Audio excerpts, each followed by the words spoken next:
So believe it or not, I had a life before all of this. Okay, I had a place where I was settled.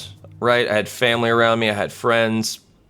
I had built a life. I had this version of a future that it made sense to me. Right, it was the kind of life that you build because you assume that you're going to be there for a while. I assumed that I was going to die in Portland, Oregon. I was going to live there my entire life and die there. But then I left all of it. I did. I left all of it and I moved across the country to Michigan because my son was about to be born and I was not going to be some distant voice in his life. No, I needed to be there. I needed to be his father. He needed me by his side. And I hadn't even met him yet, right? He was still in utero, and yet I had this deep love for him, even though I hadn't even laid eyes on him. I had seen an ultrasound. That was all I had seen. And he looked like an alien in the ultrasound. So I really wanted to be a dad. And I wanted to have that responsibility. I was excited about it.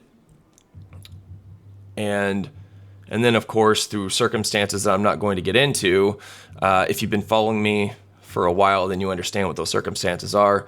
The life that I thought that I was walking into, it turned into something completely different. And I ended up completely isolated in a way that I never saw it coming, really. And it wasn't solitude, right? It wasn't me voluntarily choosing peace and just disappearing for a while to figure myself out. It wasn't the kind of isolation. It wasn't that, all right? This was the kind of isolation that it gets forced onto you right after your life has already been uprooted. So, and it didn't last for a season. It lasted for years, like over a decade. And that changes a person. It doesn't just change your geographic location. It doesn't change where you live or who you talk to or what your day-to-day looks like. It changes how your brain works. It changes what you notice, how you read people, how you handle pressure, how much you can endure, right? How hard it becomes to relate to people who have no clue at all what you've been through, right? And I can't go back to the way that I used to see the world. And quite frankly, I don't want to. I don't want to. I paid dearly for who I am today. I like who I am today. But people, they do talk about isolation like it's a lifestyle choice. And yeah, in another context, it is. It's usually framed as, some guy in a cabin finding peace with his dog. Well, all right. Well, that's not what I'm talking about. This isolation is you wake up and you're alone and the silence is the loudest thing in the room. There's nobody to call, nobody who's been where you've been. Nobody. And you start realizing that the people around you, they're not bad people. They can't relate to anything that you've gone through. They haven't sat in the kind of silence and pain that you're sitting in. They haven't had to rebuild who they are from nothing. They haven't been stripped the way that you have been. And just you try to have normal conversations with people, and they're talking about their weekend or some drama at their work, and all you can think of is that's what you care about, that's what you worry about. What? I can't relate to that.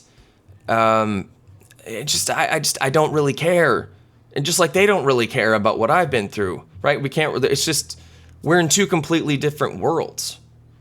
And there's no way to bridge that gap. All I can think of is the last time I was with my son, the last time I held my son, and how much I miss him. And they don't even have kids, so they can't even relate to that. They can't even relate on that level. And what I've been through has been really brutal. Just everything, the isolation, the separation from my son, the years and years of fighting just to be a dad, right? I don't know, just it doesn't just break you into a million pieces. What it does is it removes the part of you that still wanted to believe people were better than they actually are. which is a good thing. And I'll dive into that. But once you see that clearly, you can't unsee it. And it woke me up. It woke me up. It kicked me out of being completely naive, because before there was some part of me that still believed that life had a basic fairness built into it, right? That, yeah, I understood that people could deceive you, but I didn't understand how comfortably they could do it. And yeah, of course, the truth, it can be ignored, it can be swept under the rug, but I didn't have any concept as to how often people could bury it on purpose, right? And I had a little bit of understanding about, how that doing the right thing, yeah, it could cost you, but I didn't know how much of a target it can make you. And then I watched people just lie without hesitation, right? Hide the truth, protect the wrong behavior, and punish the person telling the truth. And it was at that moment that I came to the realization that, wow, I wasn't even living in reality. So I stopped confusing these appearances for reality, or with reality. And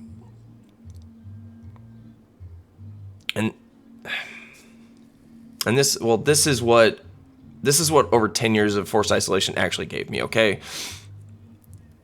And yeah, a lot was taken from me that I can never get back. And it's more than most people can even comprehend, right? But something happened in the midst of that isolation that I don't think could have happened any other way. And there were 4 things that happened to me, right? And so the first thing that happened to me was that I learned how to see through people. When you spend over 10 years in forced isolation, your brain, it starts working differently, okay? You're not just paying attention. You start processing people with a level of detail that you didn't have before, right? So I became way more analytical. I started noticing patterns a lot quicker. I became better at connecting just one small behavior to another.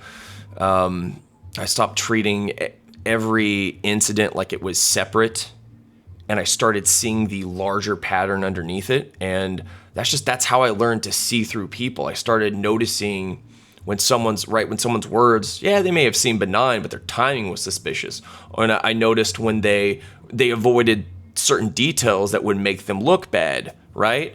When they suddenly became confused after a direct question, because confusion, it gave them a way out, right? Or they acted offended because being offended, it helped them avoid answering a question, right? Or answering for what they did. And then over time, I started paying just closer attention to the things that most people, I guess, would explain away or overlook. Just be like, whatever that may be. It could be something little, like a delayed response. It could be selective memory, some type of convenient omission. You name it, right? It could be an apology that they gave that doesn't actually state what they did and how they wronged you. And you just, with people, you see that there is a calm version of them in public, but the private version of them is completely it's completely different, right? They're only cooperative when someone else is watching, and so those things, they aren't random. Once you've seen them enough times, they become tells, they become patterns, right? And then second, I learned how not to be manipulated. Okay, yeah, because when you've already had your life turned upside down by manipulation, you eventually stop falling for the same tricks. You start recognizing it while it's happening. Right? Someone tries to make you feel guilty, but instead of immediately defending yourself, like that's what I would do, I would immediately go into defense mode. You should ask, why are they trying to make me feel bad right now? right? You start asking yourself questions like that, okay? Or maybe someone brings up your tone and you realize that they're doing it because they don't want to answer for what they did, right? They're trying to, it's a type of deflection, right? Or maybe they act hurt and you notice that it happened right after you asked a direct question that they just don't want to answer, right? There are all these different ways that people deflect from having to say the truth and be exposed, right? Or they give you like a long explanation. Long explanations are usually a tell, and you can maybe identify things that those little omissions, those parts that they skipped. It could be a number of things, right? They could say, "Oh, I don't remember that," and then you start asking yourself whether they actually forgot or whether remembering would make them responsible, right? Or they would be founded out. So that's how it changed me, right? Because before I would get pulled in to the back and forth, into the emotion of it. I would explain myself and I would try to prove that I was that I was not being treated fairly or trying to make them understand my intentions and my side of the story, right? But now I slow down and I look at what they're doing. Are they answering the question, or are they making me feel guilty for asking it? Are they explaining what happened, or are they trying to make me responsible for their reaction? Okay, right? Are they apologizing for the thing that they did, or are they apologizing in a way that avoids admitting what they did? Okay, right? Are they telling the truth, or are they giving me the version that protects their image?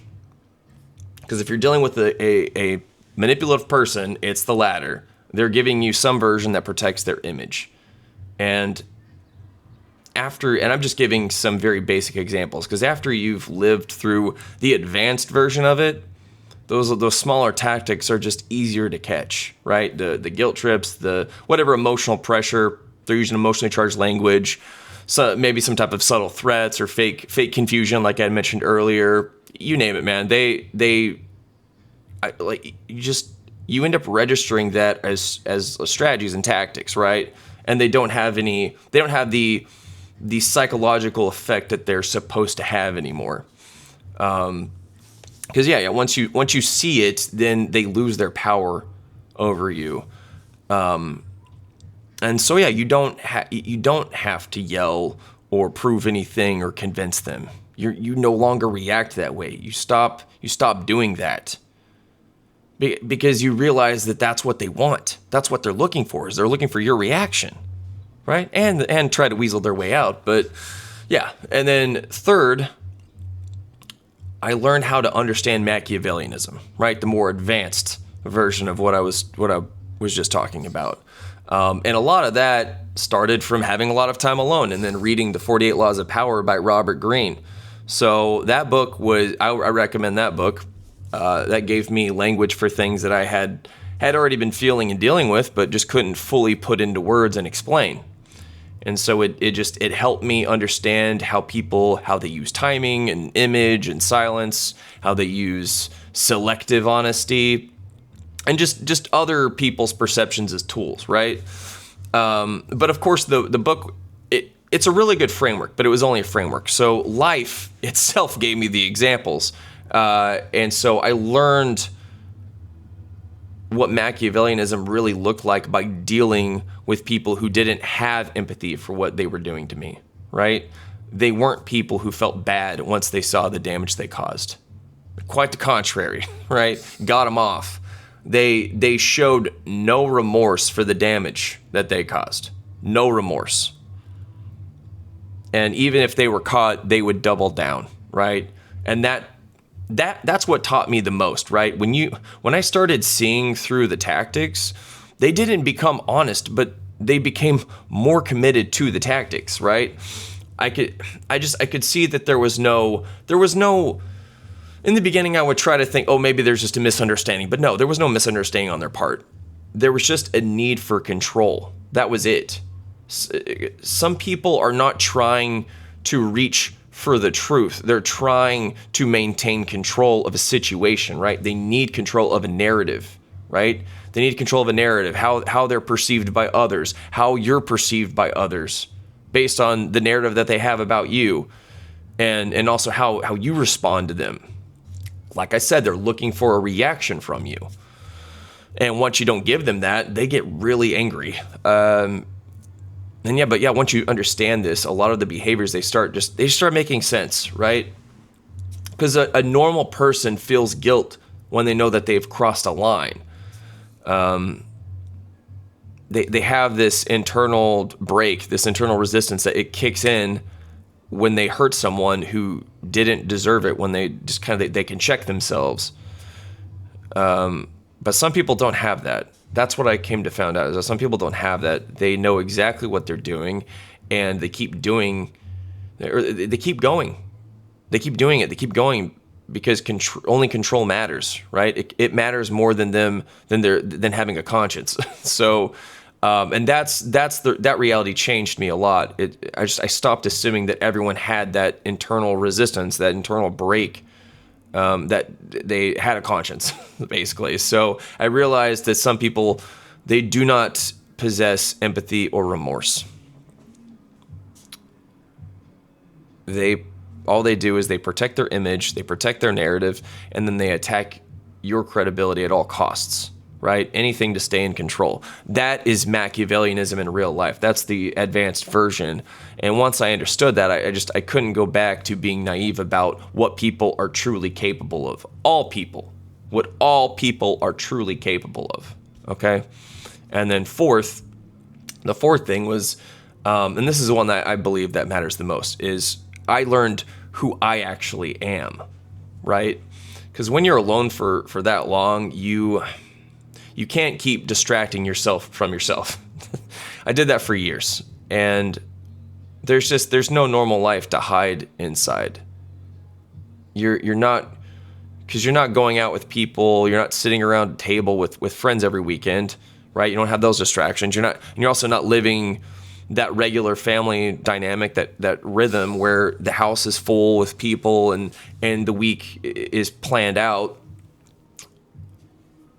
Life, it stops giving you those distractions, right? The ones that help you pretend that everything's okay. Those are gone, right? It's quiet, and that silence is all the stuff. It's just in that silence is all the stuff that you avoided, and it all starts coming up all at once, right?